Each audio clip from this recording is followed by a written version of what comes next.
Olá, eu sou o professor Gustavo Batista. E eu, professor Gustavo Ferreira. E esse é o podcast O Fascinante Mundo do Sensoriamento Remoto. O maior podcast em língua portuguesa sobre sensoriamento remoto e geotecnologias. Do mundo. Olá, nós estamos começando mais um episódio do podcast O Fascinante Mundo do Sensoriamento Remoto.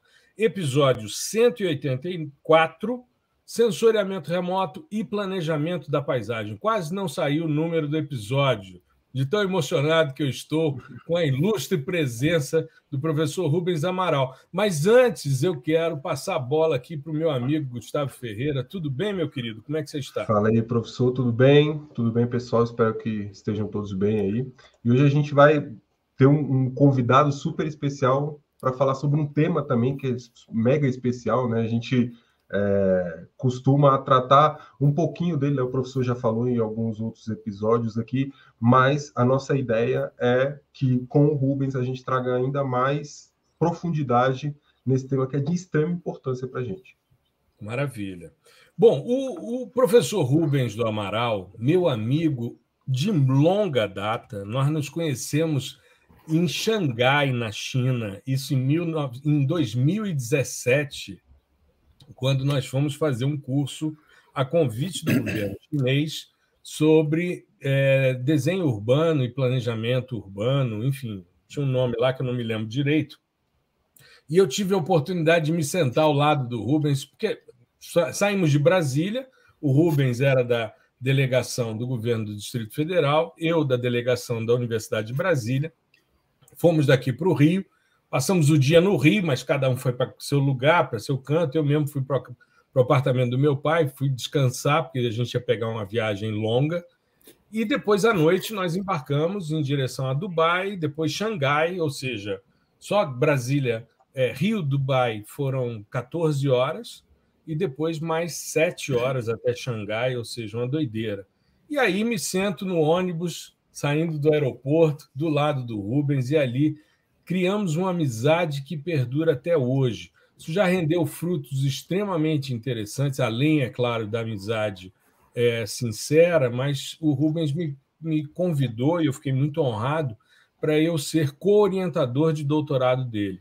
Recentemente, ele defendeu sua tese na Faculdade de Arquitetura e Urbanismo da Universidade de Brasília, foi extremamente elogiado, e eu não podia deixar de trazer o meu amigo Rubens do Amaral para a gente falar sobre planejamento da paisagem, ele que é um dos papas no assunto. Rubens, seja muito bem-vindo, é uma alegria imensa ter você comigo e com o Gustavão aqui nessa gravação desse episódio 184. Tudo bom, meu querido? Opa, tudo bem? Eu que agradeço a vocês pelo convite, né? Fiquei muito honrado. Né? Queria deixar registrado que é o meu primeiro podcast. Né? Está debutando. Eu estou debutando. Né? E assim, né? É realmente um grande prazer. Né? Falando um pouquinho de mim, para me apresentar também para o pessoal, né? Eu trabalho com urbanismo e planejamento urbano tem mais ou menos 30 anos, né? Desde 94, ou seja, 29. Né? Então, assim, eu tive peguei uma época bacana que, na verdade, assim, a gente teve oportunidade de desenvolver vários projetos de urbanismo, né? Tinha muitas cidades, né, que estavam começando a serem complementadas, então teve aquela questão de realmente poder andar na rua que eu projetei. Claro que hoje eu faria tudo legal, muito diferente, mas não, é muito bacana. Né? Aí fui passando por tudo, porque realmente eu sempre fui urbanista de coração. Tive experiências em planejamento urbano, revisão de planos diretores, né? Auditorias urbanísticas também, né? Controle urbano. Aí depois eu fui chamado para regularização fundiária. De regularização fundiária, depois fui trabalhar na GFIS, né? Que é meu órgão de origem.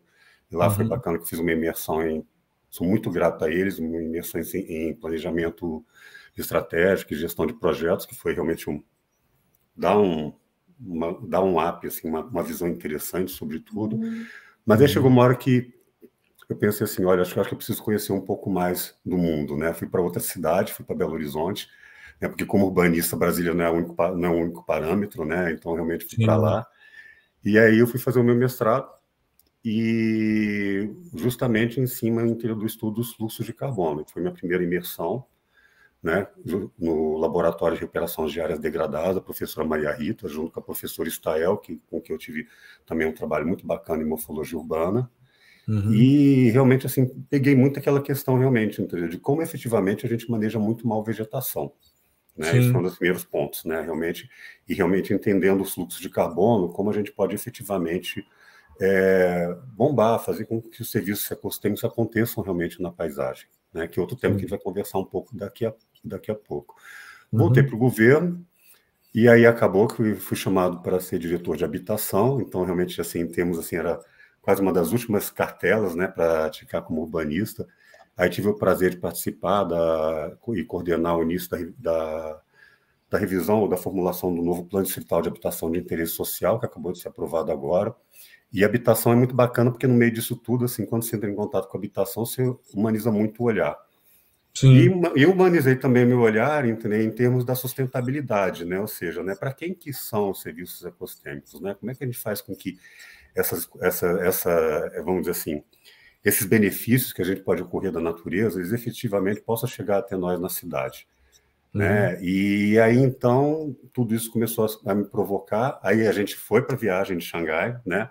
Nos conhecemos. Aí eu comecei a ver que sensoramento remoto poderia me jogar para o território, né? De certa forma, né? Para uma outra abordagem, porque até então... E tinha uma questão também, né? Por exemplo, toda vez que eu ia mostrar o trabalho que eu tinha feito em Belo Horizonte para o pessoal aqui em Brasília, lindo, fantástico, muito bacana, mas onde é que foi? Em BH, em BH. Então, eu precisava de um estudo de caso aqui, né, para desenvolver.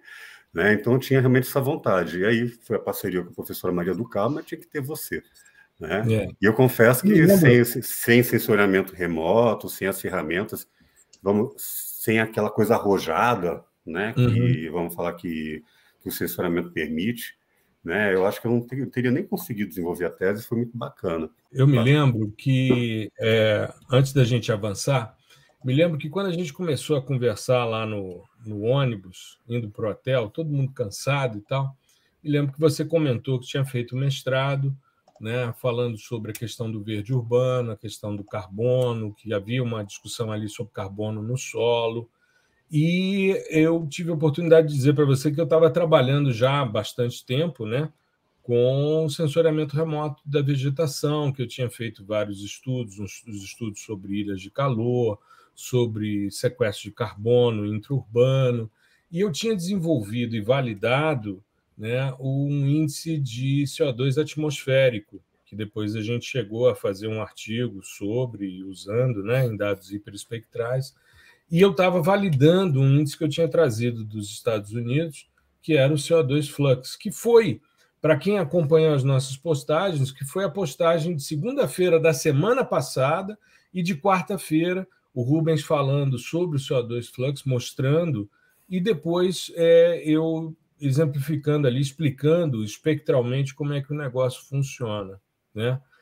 Rubens, você comentou sobre a chegada do sensoriamento remoto, né, na sua vivência acadêmica e profissional, e anterior ao seu doutorado, você não teve nenhum contato, assim, nenhum contato que eu digo, botar a mão na massa, processar e tal, né?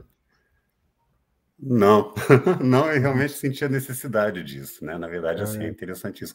É aquela história, o Gustavo fala, né? Quem tem olho, né? Quem tem olho em terra de rei, como é que é, Gustavo? Você fala? Eu quando dou aula para arquitetura, eu mostro para os caras, eu me sinto como o dono do olho na terra de cego. Então, é interessante porque o urbanista ele tem essa visão macro, ele tem uma visão do todo, mas isso é uma coisa, Rubens, que eu me lembro uma vez, só abrindo um gancho aqui, me lembro uma vez, eu fui, acho que foi na minha segunda dissertação de mestrado que eu orientei, eu estava fazendo um trabalho sobre estudo de lagos, sobre eutrofização do Lago Paranoá e tal, e comportamento trófico e etapas, né, de evolução do Lago Paranoá. E eu chamei uma liminóloga, que é uma estudiosa de lagos, né? E ela disse que interessante, eu nunca tinha notado que ela não trabalhava com sensoriamento remoto, e pegando esse gancho da pergunta do Gustavo, ela disse, é legal, porque quando a gente está no barco coletando uma amostra de água, a gente fica pensando como é que essa amostra representa o todo? Como é que ela se organiza. E ela disse, é interessante porque, por meio do sensoriamento remoto, os 5 pontos que vocês amostraram permitiram ver como é o comportamento do lago como um todo. Da mesma forma, eu sinto quando eu dou aula para arquitetura. Como não tem essa cadeira na formação do arquiteto, a parte de sensoriamento remoto, eu sempre digo para eles, gente, olhar de cima nos dá muito mais poder. E é só a gente mudar a forma, os diferentes pensares para a gente se adaptar. E realmente, o Rubens ele começou, Gustavo, eu esqueci de falar, o Rubens é o primeiro aluno PDI-SL. Ele entrou muito antes do curso ser lançado. Eu estruturei o curso, joguei na plataforma pelo laboratório, o Rubens foi me visitar na minha sala, eu comentei com ele, ele disse, eu preciso fazer, que eu preciso entender disso. E aí foi o meu primeiro aluno. Deixa eu contar uma história, então, que tem uma história que é interessante em cima disso, né? Legal. Para ver como é muito novo, realmente. Vamos pensar. Pelo menos eu falo assim em termos de Distrito Federal, né, que é onde eu conheço, mas assim, eu acho que isso pode passar para outras carreiras, outros estudos, né? Quando eu voltei, né, para a Secretaria de Desenvolvimento Urbano, né, com toda aquela carga de biologia, né? Então havia uma demanda, entendeu, de se desenvolver uma série de indicadores, e a gente veio então com a demanda de um indicador sobre levantamento de massa arbórea arbustiva, né? Porque eu falei, olha, a gente precisa de lignina, né? A visão do biólogo é essa, a gente precisa injetar lignina no solo. Então a gente tem que saber quanto que a gente tem de árvore no território, né? Para a gente poder aumentar essa cobertura. E se quebrou a cabeça, ninguém sabia como é que fazia. Aí, de repente, lá da extinta Condeplan, que hoje é o IPDF, né? Apareceu um cálculo, provavelmente de NDVI, você está entendendo como é que é, mas que ninguém dizia de onde tinha visto. Isso foi lançado no portal como se fosse um grande mistério, entendeu, Gustavo? Sabe? E passou para mim um mistério, até que quando você me deu as primeiras bibliografias, eu olhei, gente, está tudo aqui. Eu tenho um laboratório, né? Tipo assim, o meu laboratório de áreas degradadas, claro, com as devidas limitações, né? Ele está no satélite. Né? E de graça, não tem que pegar uma amostra de solo e mandar, entendeu, para os Estados Unidos com um espectrômetro de massa, né, para fazer uma parcela de 50 metros quadrados, né? Então, realmente, assim. E aí eu comecei a perceber que era muito valioso. Eu falei, Gustavo, vamos nessa, entendeu? Porque realmente, assim, essa história de entender fluxo de carbono e esses outros índices, né, realmente começaram a abrir muitas portas em cima do conhecimento, na verdade, que acontece, né? O sensoramento remoto ele deu a mão para a minha dissertação de mestrado em Belo Horizonte, sabe? Então, realmente, assim, foi um negócio muito bacana, a forma como aconteceu. Interessante porque, assim, acho que pelo fato da nossa área aqui, a nossa área enquanto ciência ser um pouco mais nova, né? Acaba que a gente tem esses distanciamentos entre aquelas áreas que são satélite ali a nossa, né? Ficam orbitando ali, que são bem parecidas. Então, por exemplo, na minha cabeça, o pessoal já fazia uso massivo disso e tal, não sei o quê, e já conhecia até pelo próprio fato que o professor falou, que o pessoal sempre tem uma visão mais macro, né, das coisas, dos fenômenos ali, tal qual a gente. Então, assim, e a gente vê que realmente existiu uma lacuna que com certeza não deveria ser só sua, é muito importante e interessante para a gente entender até onde a gente pode chegar, né? Em termos até mesmo aqui de divulgação e tal, e saber que essas lacunas elas existem. E que bom que você conseguiu identificar isso, a potencialidade do uso do sensoriamento remoto enquanto ferramenta para sua pesquisa, logo no começo, né? Isso é muito bacana. E linkar ela, conectar ela com uma parte que assim, é estruturante da sociedade, que é o planejamento da paisagem. Inclusive, linkando com isso, seria legal trazer um contexto histórico sobre a área, né? Sobre essa parte do planejamento da paisagem. E aí depois a gente vai conectando o nosso sensoramento remoto. Bom, aí a gente vai longe, né? Tem um cara que eu adoro, né? Eu gosto muito desses outsiders, né? Dessas pessoas que se veem muito no futuro, né? Vem um futuro muito antes.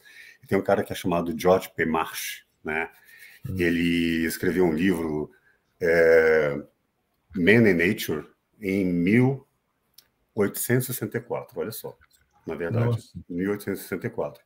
E ele era desses caras assim, né, pesquisadores, tinha dinheiro, viajava, ele começa a descrever todos os fenômenos naturais, ele chega com uma máxima que até então não se pensava, né, que os recursos naturais eram finitos, né, e que... Isso em 1864.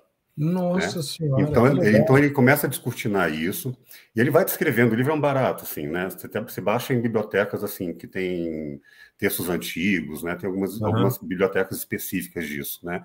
Eu baixei um dos originais, né? Que tinha sido escaneado. E aí ele vai descrevendo assim, por exemplo, solos, rios, né? Atmosfera. Ele vai falando vários eventos, várias camadas da natureza.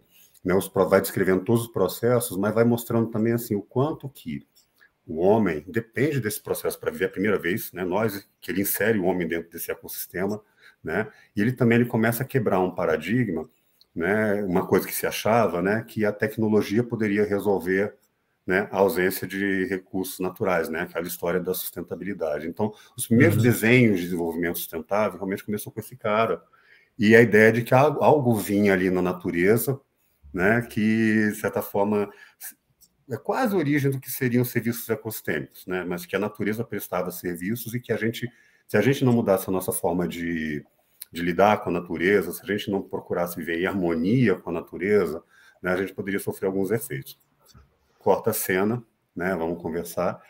Um século depois, quase, né, realmente assim, a gente tem outros autores, né, que começam a discorrer sobre isso, mas muito em cima, né? Aí eu vou contar um pouco um caso da crise norte-americana, né? O que acontece? Um século depois, qualquer semelhança, pura coincidência, né? Os Estados Unidos ele achava que ia ser o grande celeiro do mundo e que a agricultura, né, deveria ser expandida, e realmente eles permitiram forçavam, inclusive, assim, os agricultores a expandir as suas fronteiras, né, para produzir, e avançaram sobre as florestas, né, e teve enormes processos erosivos. Tanto que se a gente vê, por exemplo, a gente tem alguns filmes, né, que a gente vê aquelas nuvens de poeira nos Estados Unidos, não tem? Aquelas imensas nuvens de poeira e tudo. Isso era solo erodido. Né? E coincidiu também, por outro lado, se teve isso, claro que tiveram várias cheias e várias inundações, e realmente foi uma grande crise, por volta dos anos 30 e anos 40. E vários outros autores começaram a descrever sobre isso e retomaram a conversa do Marsh, discorrendo sobre essas questões, né? E tiveram algumas medidas. Só para você ter ideia, para os Estados Unidos ele controlar isso, né? O Osborne, que é um outro autor, ele escreve, ele dá os relatos, né? Eles tiveram que plantar 2,5 bilhões de árvores. Eles fizeram 800 parques nacionais, então esses parques que a gente vê de visitação vieram dessa época. Tá certo? Não sei quantas fazendas protegidas, e só a movimentação, né, milhões de pessoas empregadas, entendeu, nesse processo de recuperação, isso não é dito, né? E aí o que acontece? Logo depois, por volta da década de 60, 70, começam a surgir alguns expoentes, né? Porque, claro que tudo isso demandou um tipo de planejamento novo, né? O que a gente poderia chamar de um planejamento ambiental. E aí tem que falar do Ian McHarg, né, que tem um livro seminal, que eu acho assim que todo o arquiteto, toda pessoa que quer planejar com paisagem tem que conhecer, que é o Projetando com a Natureza, Design with Nature, né, e que ele começa a estabelecer um planejamento em camadas, né, que a gente pode chamar de planejamento ecológico compreensivo. Né? E justamente isso, ele começa a perceber que você vai vendo a geologia, a geomorfologia, a cobertura do solo, a vegetação, o rio. Aí só depois de tudo isso você vem com a última camada, que é o uso do solo, né? Sabe? E aí é muito engraçado que naquela época ele tinha que vender esses projetos, né? E ele tem que vender os projetos de uma forma muito semelhante que hoje a gente tem que vender os projetos em relação às mudanças climáticas, porque de certa forma é uma realidade parecida, né? E o bacana desse trabalho do Ian McHarg, que depois, por exemplo, um aluno do Ian McHarg foi o dono da Esri, né? Que é, então, assim, o raciocínio, entendeu, de layers, de camada, de geoprocessamento, começa, então, a ser seminal. Isso começou realmente... Ele é o pai dos estudos de impacto ambiental, esse camarada, né? E um dos métodos mais tradicionais é superposição de cartas. Isso, exatamente. SIG, né? Começou com ele, na verdade. E, assim, é tão interessante que depois, assim, ele tem vários outros inclusive um dos alunos dele é o James Corner, que fez o Highline, por exemplo, em Nova York, mas também tem vários textos muito bacanas que criticam o McHarg, né, em relação à questão de que, justamente, os diagnósticos, os estudos de impacto ambiental eram muito impositivos em relação aos resultados futuros, né? Ele faz essa crítica e, ao mesmo tempo, o James Corden tem outros 2 alunos que eu conheço que são muito bacanas, que é o Aldhain Belanger, né? Mas, no final das contas, se você for pegar, né, toda essa linha de pensamento, que atual é contemporânea, e a gente tem esses arquitetos hoje trabalhando em cima, entendeu, de mudanças climáticas, propondo soluções novas, você entender, por exemplo, a paisagem como infraestrutura, de certa forma, segue a mesma linha de pensamento, mesmo que seja crítica, né? E outra coisa, por coincidência, hoje estão se debatendo com o quê? Com mudanças climáticas, com as pressões da ocupação territorial, ou seja, existe até um paralelo, né, entre o discurso inicial do McHugh e o discurso final desses arquitetos nessa linha de pensamento. Mas voltando um pouco em cima da questão histórica, no meio de toda essa trajetória, né, em que o McHugh iniciou com esse planejamento ecológico compreensivo, a questão dos serviços ecossistêmicos começou a se delinear, ou seja, havia uma demanda e se percebia que alguma coisa estava vindo da natureza, né? E aí o que surgiu? Né, mais ou menos da virada do século XX para o XXI, realmente começou então a se definir que haviam benefícios vindos da natureza, né, decorrentes, entendeu, dos serviços ecossistêmicos. A gente tem, então, acho que é um marco, que é a avaliação ecossistêmica do milênio, de 2005, mas ela começou a ser produzida muitos anos antes, né, envolveu mais de 1.900 experts, incluindo povos originários, isso é uma coisa muito bacana, né, e surgiu, então, a primeira classificação de serviços ecossistêmicos, né, que é serviços ecossistêmicos de suporte, né, que são aqueles, entendeu, que vêm da natureza, que é a base para tudo, que é a formação de solos, fotossíntese e ciclo de nutrientes. A partir daí surgem os serviços de regulação, que, por exemplo, as ilhas de calor, né, diminuição das ilhas de calor, aumento da drenagem urbana, né, umidade do ar, né, os serviços de provisão, que é o nosso acesso à água e alimentos, por exemplo, né? E os culturais, mas os culturais eu chamo a atenção, porque na avaliação ecossistêmica do milênio, inicialmente, se você vai nos textos, ela vem como os saberes produzidos pelo convívio com a natureza. Você vê a influência dos povos originários ali. Mas ela foi se ocidentalizando, de repente virou turismo e bem-estar convivendo com a natureza. Mas não, entendeu? Tem essa dinâmica. Mas o mais interessante nisso, que quando você vai ler o relatório, e aí a gente chega no censuramento remoto finalmente, né? O que se havia? Havia muitas incertezas, né? Pô, a gente fala que a gente precisa saber, a gente tem todas essas questões muito acertadas dessa relação entre formação dos solos, né, fotossíntese e ciclo de nutrientes, mas como é que a gente mede isso, né? Sabe? Né, as preocupações com o clima, como é que a gente mede isso? Como é que a gente sabe, por exemplo, quantas árvores, qual que é a nossa massa arbórea que a gente tem? E aí você sair do discurso, né? Você sair do discurso para algo que tenha um subsídio numérico, não que você precise ter algo hard, não, mas é você poder, a partir de dados concretos, né? Ao invés de você ficar apenas num discurso, você quantificar, você mostrar, você espacializar e dizer, olha, aqui acontece isso, aqui não, né? Eu me lembro quando você começou a falar sobre a questão dos serviços ecossistêmicos e você comentava isso quando nós rodamos os primeiros índices, ainda com CO2 flux, aliás, com ICO2, que é o índice que eu desenvolvi para conteúdo de CO2 atmosférico, na coluna de ar adjacente aos alvos, na região do suor. Eu me lembro de você falar sobre a questão dos grandes gramados, de uma cidade como Brasília, uma cidade que tem palácios, que tem esses grandes gramados, que não são nada eficientes em termos de fotossíntese, né? Se a gente for pensar em termos de sequestro de carbono, né? Essa questão do gramado e da falta de árvores, de arborização, né? Isso pega muito bem, inclusive foi uma das questões que eu levantei na minha dissertação, porque realmente eu fui pegar amostra de solo, entrava no mato, entendeu? Pegava uma praça, entendeu? Toda gramada, entendeu? E fazia as amostras de solo. Então, realmente, eu podia, inclusive, manipular isso, ver a diferença da biodiversidade entre uma e outra, e, de repente, numa mata mais virgem, né? Mais intocada.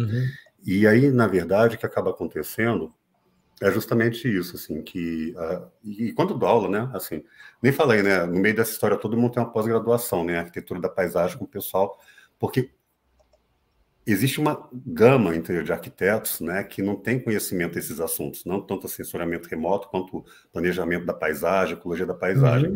E a gente acabou montando, junto com um grupo de amigos, uma pós na PUC. E aí, quando eu dou aula e mostro isso, né, realmente é um choque, né? Realmente eles veem isso, porque no final das contas, o que acontece, né? A gente tem um modelo de paisagismo muito herdado, né? A praça jardinada, né? Só que então a gente fala tanto sobre, por exemplo, soluções baseadas na natureza, mas se a gente for olhar para a natureza, o ciclo de carbono ele tem algumas determinadas condições que no livro de climatologia você vai estudar. Um deles, por exemplo, é a exigência de uma camada de serrapilheira, que é aquela folha que tem nas matas. Se você tem isso, você faz o quê? Né, vamos dizer assim, né, o carbono é sequestrado pela árvore, ela assimila isso, a folha cai, aí ele é assimilado pelas bactérias e pela degradação de lignina. Essa lignina vai criar todos os fungos e micorrizas no solo, né, e aí com isso também a planta vai assimilar isso de novo, vai se desenvolver e o ciclo começa a acontecer. Na hora que isso acontece, a árvore ela vira uma grande engenheira ambiental, aí ela vai ter eficácia fotossintética, ela vai diminuir a temperatura, sabe? Ela vai evapotranspirar, entendeu? Aumentar a umidade, aí tudo isso começa a acontecer, e se a gente for levar isso em conjunto, aumenta muito. E aí, quando quando você faz a grama, ou coloca a árvore num canteiro, você corta isso. Você corta esse processo, né? Isso, inclusive, você corta esse processo. Então, no final das contas, esse fluxo de carbono que o CO2 fluxo ele mede, essa eficácia fotossintética, ela me permite, inclusive, aferir, né, de certa forma, onde que isso está bem instalado, onde isso não está bem instalado. Entendeu, Gustavo? Isso é muito legal, né? Exatamente. Por exemplo, semana que vem, no final de semana, a gente vai voar, porque até então a gente tinha trabalhado na tese com os voos com imagens de Landsat, né, com resolução, justamente porque a ideia era ter um panorama regional, né, modelar um corredor ecológico, né, que a gente sabe que é um dos objetos da tese, mas isso é outra conversa. Mas aí a gente vai, inclusive, agora pegar alguns pontos desse corredor e a gente vai voar com drone e vai reaplicar numa escala mais aproximada, e a expectativa é que a gente possa pegar essas nuances, né? Vocês vão trabalhar com câmera multispectral no drone? Sim, multispectral. Exatamente. O Rômulo tem uma que pega verde, vermelho em DVI, mas aí o que acontece? A gente comprou uma que tem a banda azul justamente para a gente poder fazer o CO2 fluxo. Então são duas câmeras que vão ser aplicadas, né? Porque vai ser em DVI, né? Porque a dele faz a NDVI, que vai pegar, entendeu, a verde, unir e a verde, e o vermelho, unir e vermelho, né? E aí a gente tem outra que tem o azul e o verde e vermelho. Então a gente vai conseguir com isso calcular o CO2 fluxo, conforme você mostrou muito bem, entendeu, no último post. Vai ser legal esse em drone, hein?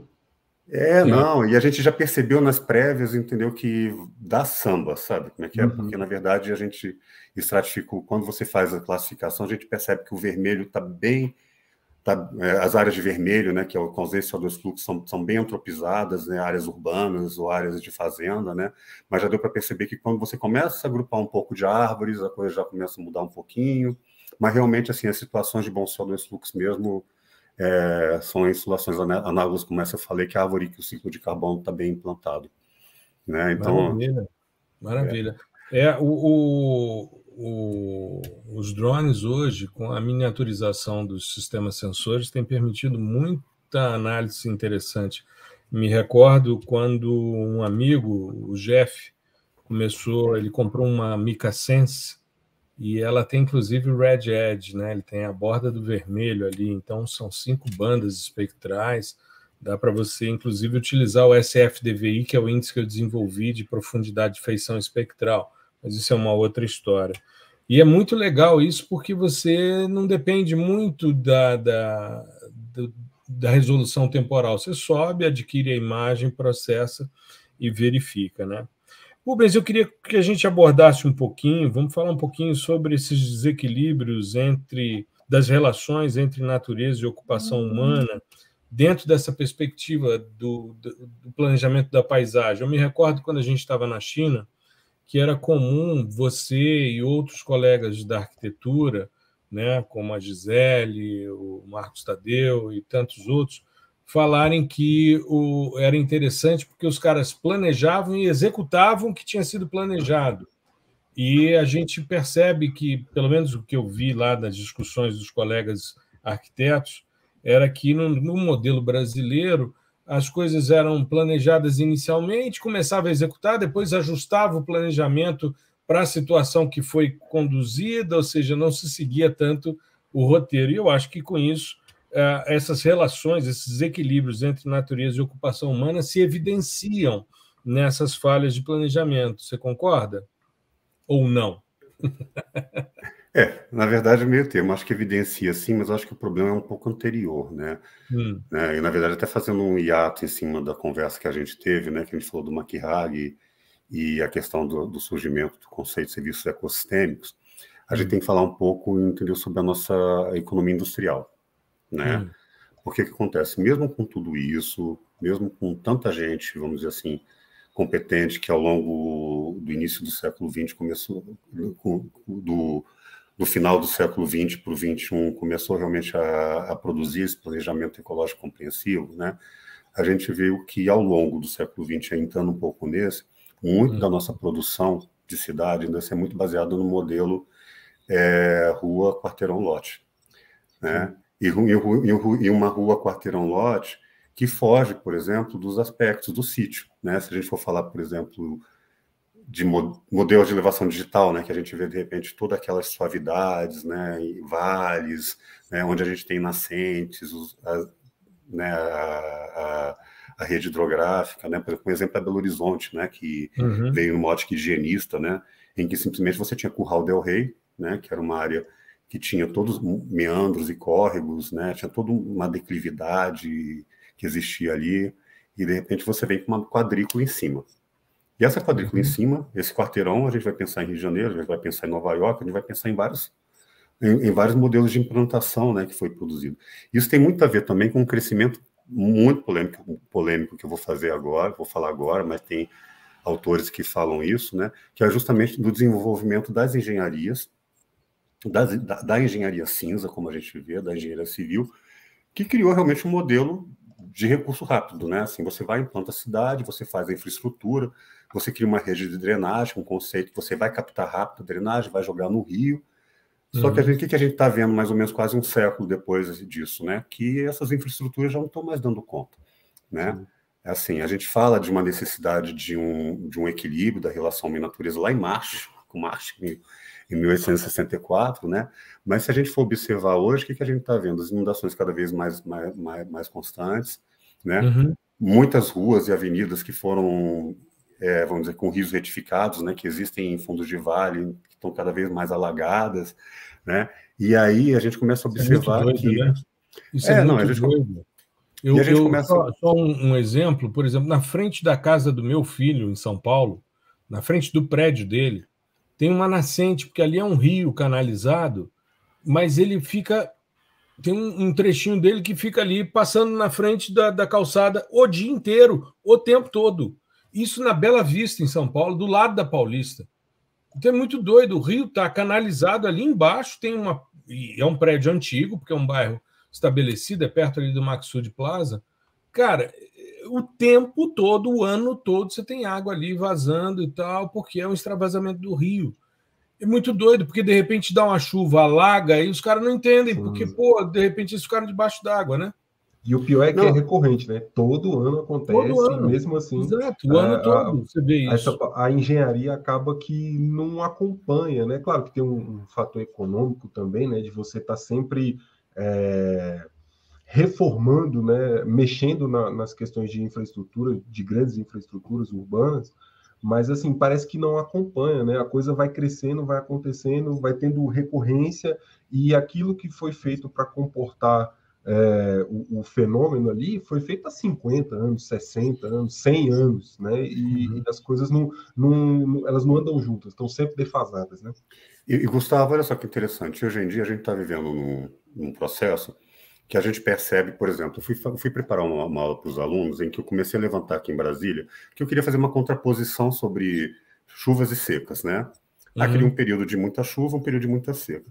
Aí, de repente, comecei a ver que tinha vídeo de 2008, né, 2010, sabe como é que é? Cada vez mais tinha uma reportagem de jornal, entendeu? Sobre um período de estiagem, sobre um período de chuva intensa.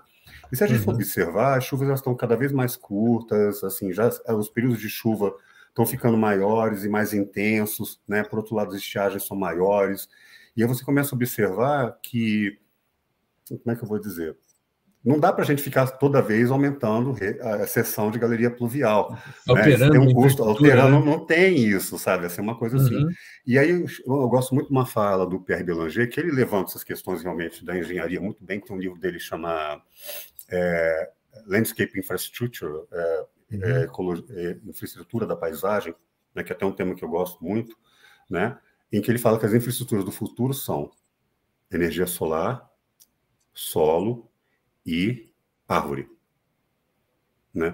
Porque ele até fala, e solo, vamos entender assim, o solo é esse composto vivo, orgânico, inorgânico, né? Tem muita coisa assim, no meio misturado, essa coisa toda, né? E que ele até fala, por acaso, assim, olha, por acaso o solo, ele drena, né? E leva água também para o rio, sabe? Não sei se eles estão sabendo, né? Exatamente, né? Então, realmente, assim, é por isso que, efetivamente, assim, e tem um outro autor que eu gosto muito, um professor muito querido, Paulo Pellegrino, quando ele fala de florestas urbanas, que é a vegetação na cidade, né, quando a gente começa a levar a sério a vegetação, dentro desses critérios que eu falei para você, né, em que quando você tem, por exemplo, o ciclo de carbono instalado, né, você cria macroporos. Macroporos, eles são espaços que são criados e entendeu que a água, ela drena e chega. E também tem, isso é tudo quando o carbono entra, né? E tem também o microporo, que o microporo ele surge justamente para quê? É aquele sistema, ele vai guardar água para aquele sistema, para aquele grupo de árvores, para quando tiver estiagem, né? Então é muito bacana quando isso acontece, né? Então a gente começa a observar que a gente precisa, para aguentar essas questões, né, um tipo de infraestrutura, né, que seja resiliente, que seja adaptável, e nada mais adaptável do que vegetação, nada adaptável do que floresta, né? Porque justamente são capazes, entendeu, de inclusive mudar a sua fisiologia conforme as modificações do clima, né? Então, assim, a gente tem elementos muito interessantes aí. Se a gente começar a entender realmente a vegetação como infraestrutura, isso vai demandar uma outra forma de entender o território, né? Uma outra forma de planejar a paisagem, porque aí, por exemplo, vamos supor que a gente tem uma determinada quantidade de vegetação associadas, por exemplo, aos seus mananciais, né? Se vai chover, eu tenho que intensificar minha quantidade de vegetação para aumentar a maior quantidade possível de drenagem, né? Por quê? Porque na hora que chover, eu tenho que absorver o máximo possível. O mais rápido possível. O mais rápido possível. E a gente tem que começar a pensar isso. Do pico de vazão. Exatamente, eu tenho que pensar isso não no meu jardinzinho de chuva, eu tenho que pensar isso na minha bacia, eu tenho que pensar isso na minha totalidade de vegetação, eu tenho que pensar isso numa escala regional, né, para ter o máximo possível de absorção para chegar no aquífero, sabe? Então, assim, são outros raciocínios, entender, que a gente vai chegando, e aí eu vou dizer para você, sem sensoramento remoto associado a geoprocessamento, a gente não consegue fazer essas modelagens. Né? Mas eu estou vendo um negócio, Rubens, que me chama muita atenção. E aí eu vou falar como professor de um curso de especialização em arquitetura, que é o Reabilita, que eu sou professor, já estou agora, vou começar uma nova turma, estou finalizando a orientação agora do Reabilita 11, eu estou desde o 9, agora vai começar o 12, né? E eu acho interessante porque você é um cara que se destaca nessa questão, porque a gente fala sobre essas questões no Reabilita, mas, por exemplo, quando se fala de revegetação, eu vejo, isso é tratado pelo Rodrigo Studart, que é um cara da área de recuperação de áreas degradadas, um grande amigo meu, que é agrônomo, né, e trabalha com isso há muito tempo, é uma das maiores referências em recuperação de áreas degradadas. Studart é maravilhoso. E, assim, eu vejo que é interessante tudo isso que você está falando, só que, como você mesmo salientou, isso não é um saber muito comum para o arquiteto. Assim como também, porque você está tratando questões aqui que envolvem compreensão de hidrologia, que envolvem compreensão de climatologia, ou seja, a compreensão das diversas esferas que compõem a geosfera, né? Porque a gente está falando de solo, pedologia, a gente está falando de extrato geológico, né, substrato geológico, ou seja, geosfera. Então, a gente está trabalhando com os diversos elementos aqui, mas que não é um saber, como você bem salientou, normalmente os caras vão para uma coisa mais cinza, mais tradicional, mais e será? E aí uma dúvida que eu tenho e que eu queria trazer para os dois. Vamos lá. Será que isso não é uma reflexão que nós fizemos no episódio passado, algum tempo atrás, em que a gente discutiu que o professor deve pensar a sua docência baseado no futuro do aluno e não baseado na sua experiência pretérita? Gustavo, pode falar. A bola está para você. Daqui a pouco eu vou. É por aí também, né? Na verdade, para essas respostas, aliás, para essas perguntas assim, multifatores, né? Tem sempre outras respostas além de só focar na questão do ensino, né? Toda a construção do próprio pensamento em torno da cidade, da moradia, né? Da habitação, que aí entra mais numa parte filosófica do que mais técnica. Mas o que eu acho... Mas se você pensar, Gustavão, que se você pegar, por exemplo, tem muito professor, eu falo disso com muita tranquilidade, porque aluno fui e sou professor há mais de 30 anos. Sim, sim. Eu vejo, por exemplo, eu tive professores que vinham dar aula para mim, pessoas já próximas de se aposentar, com as mesmas transparências que foram feitas para a primeira vez que ele preparou aquele assunto. Ou seja, o cara passou a docência dele, os 30 e tantos anos de docência dele, com o mesmo discurso, com a mesma visão, com a mesma cabeça. Sim, porque isso que eu estava falando da construção do pensamento. Porque a gente tende a sempre a repetir o que já foi estabelecido, né? Mesmo sabendo que não necessariamente o que já foi estabelecido é o que funciona nos dias de hoje. Mas isso é não sair da sua zona de conforto, concorda? Sim, exatamente. É você se manter ali cara, não mexer em time que está ganhando. Pois é. Agora, o grande desafio é fazer o que o Rubens está fazendo, ou seja, é o arquiteto se reinventar.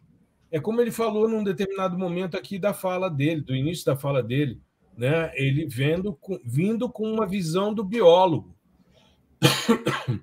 Sim, eu acho que geógrafo, né? Sim. Isso na verdade, não é nenhuma tendência, né? Não é nem o futuro, é o presente. Acho que a gente entender, ser um profissional, a gente já tratou desse assunto também, ser um profissional mais generalista, né? O que a gente está vendo aqui? As mesmas feições que eu e o professor Gustavo observamos ou estamos interessados em mapear são as feições que o Rubens também está interessado em mapear. Só que vistas de perspectivas diferentes, para aplicações diferentes, talvez, mas as feições são as mesmas, né? Então, assim, o que acontece? Por que não utilizar as técnicas que nós utilizamos para mapear essas feições? Assim como, por exemplo, por que não nós utilizarmos técnicas que vocês utilizam para o planejamento ou para a estruturação do projeto, né? Então, a ideia que a gente sempre tenta colocar aqui também, em termos de divulgação e disseminação de conteúdo, é a integração, né? É a integração entre as coisas. Por exemplo, o próprio nome do episódio, sensoramento remoto e planejamento da paisagem. A gente está integrando duas áreas que são de extrema importância e que já era para estar integrada desde o surgimento do sensoramento remoto, né? Então, assim, é muito interessante a gente ver que existe uma linha, né, um veio aí para a gente correr por esse ponto de integrar sensoramento remoto, geoprocessamento ao planejamento da paisagem, mas é complicado também essa questão de que você falou, cara, já era para ter sido feito, entendeu? Assim, as pessoas que a gente tem contato, igual o professor falou, o Rubens foi atrás para se capacitar, para ter um entendimento do que ele estava fazendo ali no sensoramento remoto. Então, falta isso, falta a gente conversar, ou as pessoas se conversarem, as áreas, para entender onde que o meu tema, onde que a minha área entra na sua, e onde que a sua entra na minha,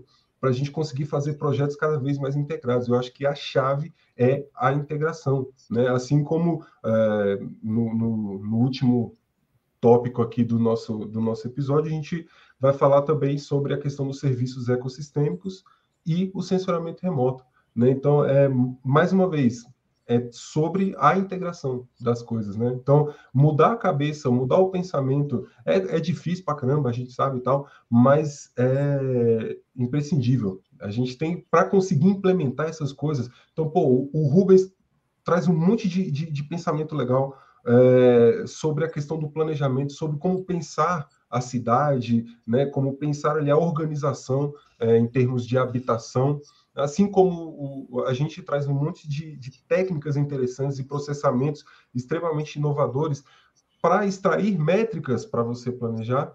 Então, por que essas áreas não se conversaram até hoje? Por que a gente, né, não faz uma coisa, uma mão dupla, aqui, uma via de mão dupla, né? E é claro que isso, eu não estou falando só de nós três, né? Porque a gente já tem trabalhos que estão sendo desenvolvidos por nós três aqui. Mas é mais de uma perspectiva geral, entre arquitetos e geógrafos, geólogos, geofísicos, cientistas ambientais e por aí vai. Acho que essa é a lógica, é fazer com que essa ferramenta aqui que a gente tem hoje de disseminação de conteúdo, né, a própria internet em si, seja palco desse tipo de integração. O cara vai lá e vai buscar, ele vai atrás, ele entende, pô, eu consigo ter uma série temporal de, cara, 30 e tantos anos de imagem de satélite sobre um município inteiro.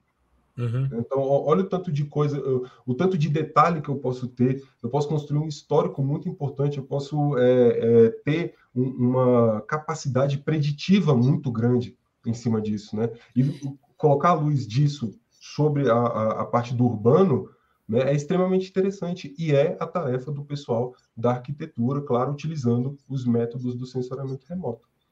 E vai um pouco mais além do urbano, sabe, Gustavo? Porque, na verdade, é do territorial. Porque hoje em dia já não existe mais essa diferença entre rural, urbano, a coisa já está caminhando, né? Porque, no final das contas, assim, a cidade ela não se resolve só em si. Sim, né? Ela precisa das unidades de conservação, do que está fora, entendeu? Está tudo muito mais sistêmico, né? Mas acho que o que chama atenção, assim, é que nem falei, eu me juntei com o pessoal, abri uma pós justamente porque o que a gente está conversando agora, como o Gustavo também fala do Reabilita, como a gente está conversando aqui, tem futuros, né, interessantes que a gente pode começar a pensar juntos também, né? Mas eu acho assim, o ponto principal é que a gente observa o quê? Lacunas curriculares na formação dos profissionais. E o nosso esforço atual, na verdade, é que essa lacuna já não está respondendo às demandas de presente, não oferecem respostas para o futuro, porque hoje não dá para você planejar sem pensar num futuro incerto, né? Eu gosto muito do planejamento de contingência, que tem muito a ver com pensamento de resiliência, né? Que resiliência é você, de certa forma, vamos dizer assim, como é que é? É o planejar pensando futuras e inconcebíveis impactos, entendeu, que irão acontecer. Tá certo? Né? Ou seja, é você planejar, entendeu, para o que você não sabe que vai vir. Né? E por isso, entendeu, realmente, essa noção da paisagem. Porque você pode ter, por exemplo, a sua série histórica todinha, mas se aquilo não te levar, entendeu, a algum tipo de insight, né, sobre o que você tem que fazer, isso não vai adiantar nada. Né? Eu acho que esse é o ponto, né, que a gente conversou. Né? Eu acho que a gente tem que dar subsídios para ideias de futuro. Isso. Né? Se você pegar, por exemplo, a série histórica pré-pandêmica de qualidade da água, por exemplo, em Veneza, você jamais iria conseguir prever que, se você deixasse as pessoas em casa, a turbidez da água ia diminuir e a água se tornaria transparente novamente. Então, eu hoje dei uma entrevista para um podcast, é um conjunto, sai uma matéria na TV, depois ela vira podcast e tal. E hoje à tarde, a pedido da Secretaria de Comunicação da Universidade. E aí eu atendi o rapaz e dizia a ele que eu sempre fui um cara muito cético em relação às mudanças climáticas, principalmente por conhecer a dinâmica do geossistema. Ciclos de manchas solares, no caso do Sol, mas balanço de radiação chegando à superfície, os ciclos multidecadais dos oceanos, o efeito das erupções e tal, beleza. Mas quando vem a pandemia e você coloca a população, uma boa parte, num período pequeno, encarcerada por causa de um vírus que você não sabia se você cumprimentasse a pessoa, se você vinha a óbito ou não, você percebe uma melhoria em vários contextos da qualidade ambiental, o que mostra uma resiliência muito grande do sistema e, ao mesmo tempo, uma pressão que a gente gera em escala maior do que a do local. Então, isso me fez repensar muita coisa, muitas das minhas convicções. Eu já fui muito crítico em relação a isso, porque fui professor de climatologia por mais de 15 anos. E, sabe, a pandemia me fez repensar muita coisa mesmo. Eu acho que é importante a gente ter essa noção. Quando o Rubens fala sobre isso, tem coisas que acontecem que a gente não consegue sequer imaginar. E a gente viveu esse período de exceção. Esses 2 anos que nós vivemos de pandemia foi uma loucura, cara, porque nenhum sistema previa aquele tipo de situação. Eu me lembro, eu comecei a gravar o podcast, acho que no 11º episódio, eu falei, esse é o 11º episódio, o primeiro em tempos de pandemia. Aí eu falei, vou falar disso, daqui a um mês a gente volta à normalidade e tudo bem. Chegou um ponto que eu falei, cara, eu vou parar de falar disso, senão eu vou entrar em depressão. Porque era toda semana, e eu comecei a contar. Falei, chega, não falo mais quantos episódios a gente está em pandemia. Porque isso era um marcador temporal muito complicado para a minha cabeça. Falei, não, deixa, vamos continuar, né, em obediência civil, que foi o que eu fiz, né? Se havia um decreto dizendo não sai e tal, vamos continuar. Fiquei, né? E, enfim, aí depois vieram as vacinas e tal, e a gente foi, aos poucos, retomando uma normalidade, mas todo mundo saiu de alguma forma prejudicado dessa... Mas Gustavo, só uma coisa, fazendo um link com a fala do Gustavo Ferreira sobre a questão dos serviços ecossistêmicos, justamente olha o que veio e trouxe esse alento para a gente nesse momento. Né? A vegetação, a natureza, né? É o serviço ecossistêmico cultural do bem-estar, entendeu? No convívio com a natureza, né? E todo mundo foi. E as cidades, entendeu, que tinham suas árvores, suas praças, aqui em Brasília, os nossos gramados, né? As nossas áreas abertas começaram a ser valorizadas, porque acho que efetivamente a gente teve a noção de que a gente se sentia bem, né? E se você vê hoje, eu acho que todo mundo tem um certo valor e um apreço por estar fora, né? E foi muito interessante isso agora, já fazendo uma reflexão, porque em tempos assim de internet, né, que de repente as áreas comerciais começaram a ser vistas no sentido assim de que a rua estava perdendo a sua função, o shopping estava perdendo a sua função, porque está tudo hoje pela internet, você não sai para comprar, para consumir tudo e tal. Aí, de repente, o sistema de espaços livres, ele ganha uma outra função, que é a função de viver, né? De viver, de você sair para a rua para estar na rua, entendeu? Para você ter contato com a natureza existente. E como você fala muito verde urbano, ele começa a ser muito mais necessário, né? Sabe? E você começa a ver já nas pautas, nas conversas de ministério, né? Assim, eu tive uma reunião ontem muito bacana sobre... Vai haver, provavelmente, uma conversa muito forte, entendeu? De que os municípios eles têm os seus próprios sistemas de áreas verdes, né? Instituídos já, porque realmente, assim... Essa questão do verde, da floresta urbana como infraestrutura, né, como, vamos dizer assim, agente de bem-estar, né, eu acho que vai começar a se consolidar, está começando a se ter essa noção da ideia. E realmente esse período da pandemia não tem nada que justifique o que aconteceu, o que passou, né, não vão falar assim, é uma compensação, não é uma compensação, mas assim, trouxe reflexões, né, e uma das reflexões foi justamente isso, a valoração do convívio com a natureza, né, já que a gente estava querendo... Né, esse fechamento com serviços ecossistêmicos. E acho que a própria definição que surge na nossa cabeça do que é a natureza, né? Porque às vezes a gente pensa assim, contato com a natureza. O cara imagina aqui pra gente do DF, é muito fácil ir pra Chapada ali, ficar... Né? Cachoeira, né? Pode estar ao lado, esse é o ponto. Exatamente. Eu saio aqui e tem uma árvore na frente da minha casa. Né? Eu moro num lugar mega urbanizado e tal. Então, assim, a natureza também é o fora aqui, né? Depois do meu portão. Gustavo, e outra coisa, e se tiver mais? Né? E se esse conjunto de mais, entendeu? Quando tiver a seca, fazer sua casa um pouco mais fresca.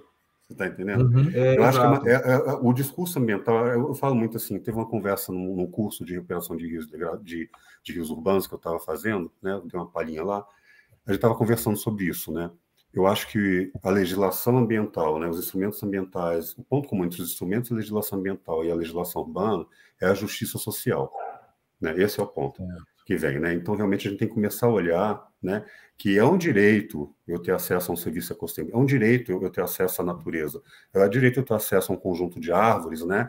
E perceber, entendeu? Na verdade, assim, tanto que um dos quesitos da valoração ecossistêmica é saber que aquele serviço ecossistêmico ele existe, né? Que esse bem-estar existe. E aí a gente vai falar também assim, uma coisa está aqui no centro, né? Mas e as áreas periféricas? Será que essa distribuição também é a mesma? Né? Exato, exato. E não é uma questão só de justiça social, é uma questão de justiça ambiental, porque a gente começa a perceber que os indivíduos mais pobres, os indivíduos, né, eles não têm acesso a um meio ambiente com qualidade. A gente precisa pensar muito nisso, né? As pessoas terem o verde como um elemento de bem-estar. Isso é fundamental. Eu estou orientando um trabalho agora no Reabilita e a gente está estudando o verde urbano em Luiz Eduardo Magalhães, no Oeste Baiano. Gente, a situação é muito, muito complexa e é uma variação sazonal que a gente está usando de CO2 flux. É bem simples, usando os dados da Planet, uma imagem do período seco, uma imagem do período chuvoso, mas está muito interessante. Eu não vou dar spoiler, porque... Eu já estava curioso, já queria saber. Mas é muito legal, muito legal. Não, eu por exemplo, eu estava dando agora... fui me arcar, né, na pós da censuramento remoto e paisagem, né? Sabe? Né, que na verdade é uma matéria chamada Produção de Mapas e que eu dou com uma colega muito bacana que dá parte de geoprocessamento. A gente já está pensando em mudar a matéria para produção de mapas, né, para planejamento da paisagem, alguma coisa assim. E aí o que aconteceu? Eu experimentei, eu dei CO2 fluxo para os alunos, né? Entendeu? Justamente o modelo digital de elevação. E é tão bacana assim como boa parte deles se apropriaram disso e na hora que jogam, entendeu, a camada de vegetação robusta, começa a entender realmente como isso se desdobra em relação ao uso e ocupação do solo, e começa a perceber assim, não, espera aqui, entendeu? Essa vegetação aqui, esse corredor aqui, já deveria ter tido aqui, mas hoje não tem. Então, eu poderia refazer essa reconexão aqui, né? Aí você chama atenção para um aluno, olha só, mas você está vendo esse seu rio aqui, mas você está tendo uma grande mata aqui, um outro grande hotspot aqui, e tudo isso com CO2 flux, sabe? Então, só para dar um exemplo, não é só CO2 flux, eu acho um índice poderosíssimo, sabe? Sim. Ele explica muita coisa, sabe? Porque ele é um proxy de aporte de energia, de água, né? De biomassa, eu sempre falo, energia, água, biomassa, nutrientes e carbono. Né? Então, ele explica tudo isso, porque se a eficácia fotossintética é isso que eu preciso ter para ter eficácia fotossintética. Então, em vez de eu medir qual é a minha biomassa, qual que é a minha quanta água eu tenho, entendeu? Quanto de carbono foi sequestrado, né? Se eu meço o CO2 fluxo, eu estou medindo dinamicamente um processo, né? E eu sei que aquilo ali ou está bem, ou está médio, ou está péssimo, né? Vamos dizer assim, né? E aí é exatamente isso, entendeu? Que é a diferença no planejamento da paisagem para o mero sensoramento remoto. O sensoramento remoto, desculpa, até me embolei. O sensoramento remoto, ele vai dar o índice, ó, aqui não tem, aqui está no máximo, aqui saturou, perto de 1, não sei o que, essa coisa toda. Eu vou dizer, isso aqui está horrível, não dá para viver aqui. Eu vou dizer aqui, nossa, eu quero morar aqui nesse lugar. Esse lugar aqui, olha, se eu mexer um pouquinho melhora. Você está entendendo como é que é? E aí talvez esse seja o link, né, de sensoramento remoto e planejamento da paisagem. Porque realmente a gente começa a entender esse espaço, não só do jeito que ele é, mas do tanto que ele pode melhorar. Né? Eu acho que isso que é o bacana. E você entender assim, se eu aumentar a quantidade... Eu lembro assim, a minha orientadora, né, Maria do Campo, mas é só colocar árvore?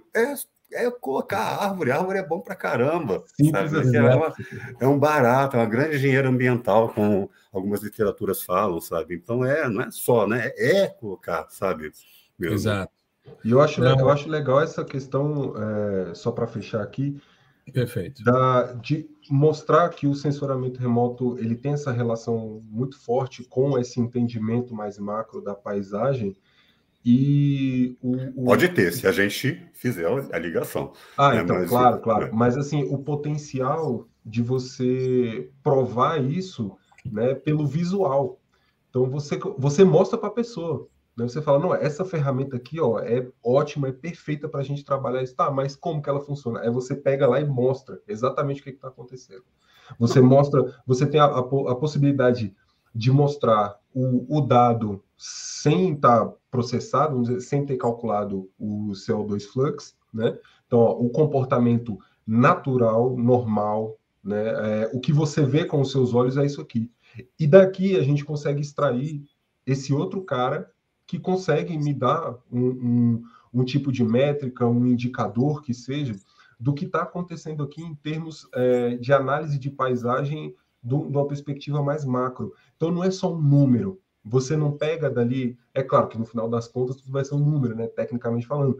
Mas você consegue mostrar para o cara exatamente o que está acontecendo, onde está acontecendo e qual é a intensidade disso. Se você pegar alguns sistemas sensores específicos, você consegue, inclusive, mensurar essa intensidade no tempo. Sabe? Ó, e aí eu vou saber se a minha intervenção foi bem sucedida ou não, você está entendendo? Aí é o outro lado.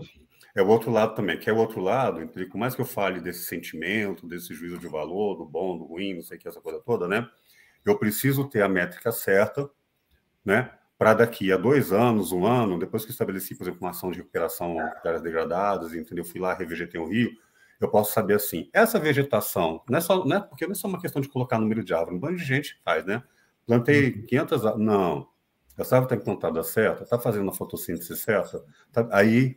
Entendeu? Eu começo a entender realmente um olhar funcional sobre aquilo, que é o meu proxy, né? Que é o meu proxy daquilo tudo, eu estou falando, no final das contas, sobre serviços ecossistêmicos de suporte, né? Que se eu tenho eles bem embasados no território, estou medindo eles bem, aí vem drenagem, aí vem provisão, entendeu? Aí vem cultura, entendeu? Aí vem todos os outros, sabe como é que é?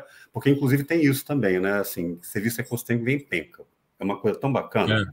Porque na hora que esses processos estão instalados, entendeu? Vem evapotranspiração, vem drenagem de solo, vem diminuição de temperatura, vem bem-estar com a natureza, vem tudo. Né? Eu acho legal, Rubens, quando eu comecei a orientar, fazendo uma reflexão do CO2 flux, mas para ver interferências antrópicas em elementos do ciclo hidrológico. Aí os alunos olharam para mim e disseram, mas como você vai fazer isso? Eu falei, muito simples. Os valores mais altos de CO2 flux representam o extrato arbóreo. O extrato arbóreo é elemento de interceptação de chuva.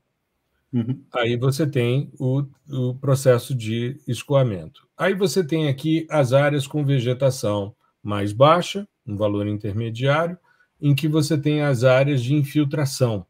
As áreas que você vai ter justamente a porosidade, que vai permitir uma maior permeabilidade, a infiltração.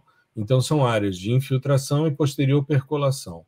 As áreas de valores negativos de CO2 flux são áreas impermeabilizadas, são áreas de geração de fluxo, são áreas de escoamento superficial, né? Então, você começa a verificar e quantificar ao longo de transectos, ao longo também de sazonalidade, como a gente interfere em elementos do ciclo quando a gente começa a mexer nesse proxy extremamente importante que você salientou, que é o verde urbano.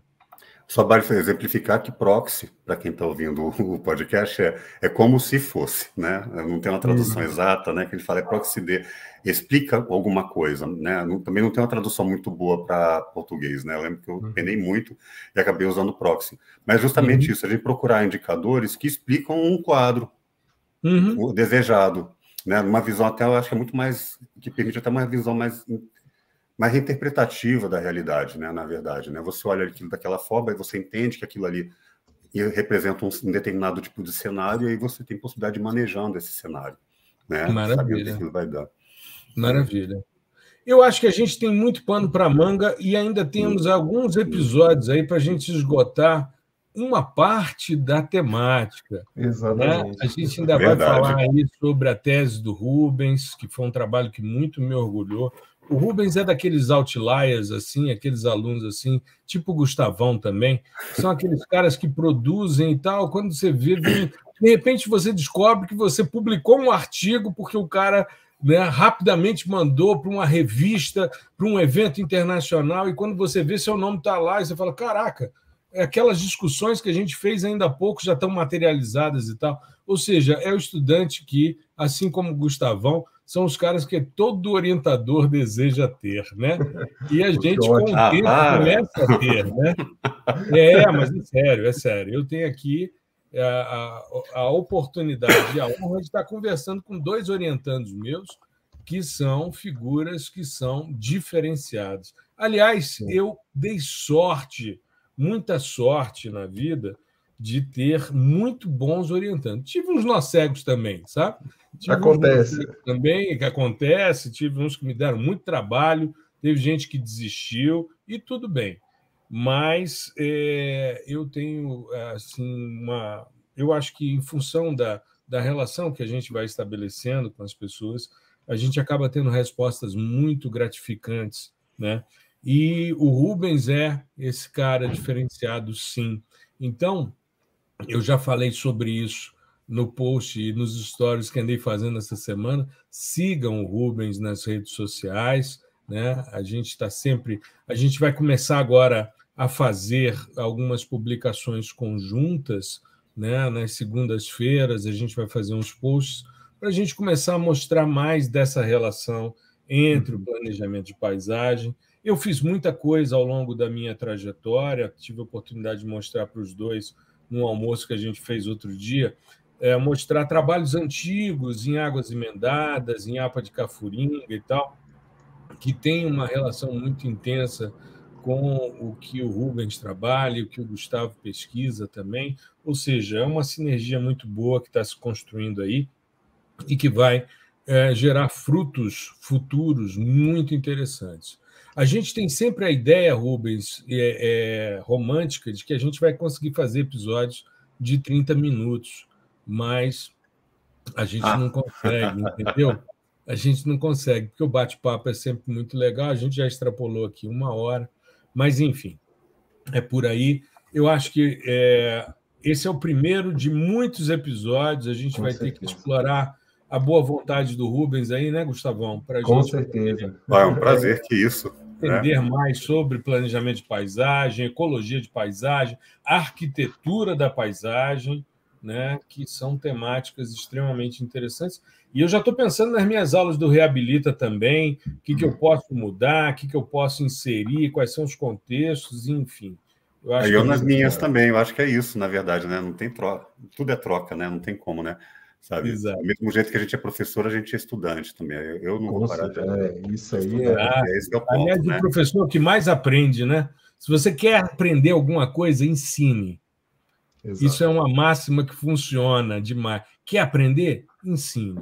Como é que você pode explicar isso para os seus alunos da melhor maneira possível? Aí mais você fácil, aprende. mais didática. Exato. É isso. Rubens, muitíssimo obrigado por esse primeiro episódio. Eu já estou aí num processo de premonição. Eu acho que nós teremos alguns episódios. O Gustavão, quando veio dividir a bancada do podcast comigo, ele já tinha uns 8 episódios como convidado. Já era veterano. Exato, já era veterano, era a figurinha mais carimbada aqui desse baralho. A gente está caminhando aí para... final dessa temporada vai ser no episódio 200 e vai ser porque a gente resolveu que vai ser, né? Só para a gente mudar também a dinâmica gráfica, porque a gente vai cansando, mudar as cores e tal, mas é uma perspectiva muito interessante. E a gente tem muita coisa para fazer em conjunto aí, eu acho que tem muita coisa legal. Outro dia, na nossa comunidade, lá no Discord, alguém disse: vocês podiam falar sobre ecologia da paisagem. Aí, de repente, eu encontro o Rubens numa banca de uma aluna minha, da Catarina, que defendeu o mestrado. Convidei o Rubens para ser examinador externo. Aí ele foi falar sobre ecologia de paisagem. Eu falei: olha aí, preciso chamar o Rubens para a gente fazer um episódio de podcast, para a gente conversar, porque tem demanda e a gente precisa avançar nesse sentido. Não, ainda há muito para conversar. A ecologia da paisagem é um tópico à parte, né? Assim, que bom saber, fico contente. Né? Aliás, eu fico muito grato, Gustavo, né? Gustavo Batista, Gustavos, né? Fico muito grato pelo convite. É uma confusão, né? E outro dia eu me reuni com outro amigo que é Gustavo também. Aí minha mulher virou para mim e disse: não, pelo amor de Deus, outro Gustavo não. Porque hoje já é diferente, já é o Gustavão, é GB, é GF. Você precisa ver as reuniões de pauta para a gente discutir eventos, cursos e tal, a dificuldade que é saber qual Gustavo que está falando. Eu acho muito bom assim a troca de experiências, a gente vê realmente, entendeu, como são campos que conversam, na verdade, né? E assim, E eu falo assim pelo lado meu assim que arquitetos da paisagem não existem no Brasil, não existe esse campo de formação, né, de arquitetura da paisagem, né? A gente está tentando hibridizar, entendeu, os nossos colegas, entendeu, para trazer isso e realmente assim campos, entendeu, como o sensoramento remoto, como também o trabalho que o Gustavo Ferreira faz, são muito bem-vindos, né, justamente para que a gente possa ter consistência, né, realmente para a gente poder promover e ajudar a fazer um território melhor, mais resiliente, promover justiça ambiental, como a gente falou. É isso que efetivamente um urbanista por essência, né, um arquiteto da paisagem, ele quer. E realmente a gente precisa de ajuda. A gente precisa de ajuda não só no sentido de contar com apoio técnico num projeto, mas também para a gente abrir as cabeças e ter novas visões e novas perspectivas, que foi o que a gente fez aqui, né? Eu tenho certeza que muita coisa para mim já mudou, só nessa conversa. Sou muito agradecido, sabe? Muito bom. Maravilha. É isso aí, não é não, Gustavão? Perfeito, fechamos. Aqui. Isso. As pessoas que estão nos ouvindo no áudio, falou-se sobre o Rubens estar debutando aqui. Eu esqueci de dizer que o professor Gustavo Ferreira tirou a barba e está parecendo um debutante de 15 anos.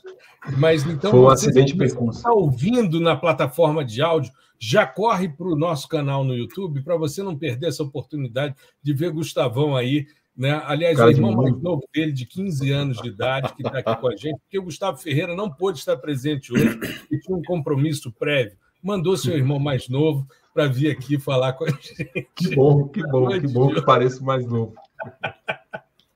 Você já é o caçula da gente, cara. Eu e o Rubens temos mais ou menos a mesma idade. Eu sou mais velho que o Rubens, mas a gente é quase da mesma idade. Você é um garoto. Você é um garoto. Então faz todo sentido. Faz todo sentido. Meus queridos, fiquem bem, se cuidem. Uma boa semana a todos e a toda a nossa audiência também. E espero vocês no próximo episódio do fascinante mundo do podcast, ó. Do fascinante mundo do sensoriamento remoto. O negócio já está dando tilt aqui. É isso, pessoal. Um abração. Falou, um abraço. Até a próxima semana. Tchau, tchau.